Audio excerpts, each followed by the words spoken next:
નમસ્કાર દર્શક મિત્રો, હું છું રૂપલ લુણીજીયા. સંપૂર્ણ ન્યૂઝમાં આપનું સ્વાગત છે.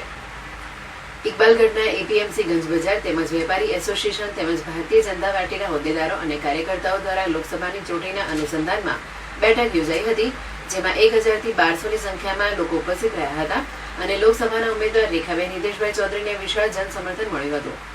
અમીરગઢ તાલુકાના ઇકબાલગઢમાં ભાજપના કાર્યકર્તાઓ તથા વેપારીઓ દ્વારા સભાનું આયોજન કરવામાં આવ્યું હતું, જેમાં હાજર મહેમાનો Popatlal Agarwal, APMC chairman Motibhai Desai, Banas Dairy chairman Bhavabhai Desai, BJP પ્રમુખ પ્રવીણભાઈ પ્રજાપતિ, ચેતનસિંહ રાજપૂત, પૂર્વ સરપંચ અરવિંદભાઈ ઠાકોર, હિતેશભાઈ ચૌધરી, બીજા નામી અનામી મહેમાનો ઉપસ્થિત રહ્યા હતા.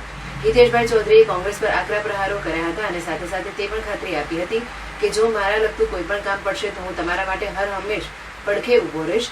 તારીખ 7 મેના રોજ તીસરા બટન ઉપર એટલે કે કમળના નિશાન ઉપર વોટિંગમાં વધુ થાય અને બહુ મોટી લીડથી જીતાડશો તેવી આશા રાખું છું.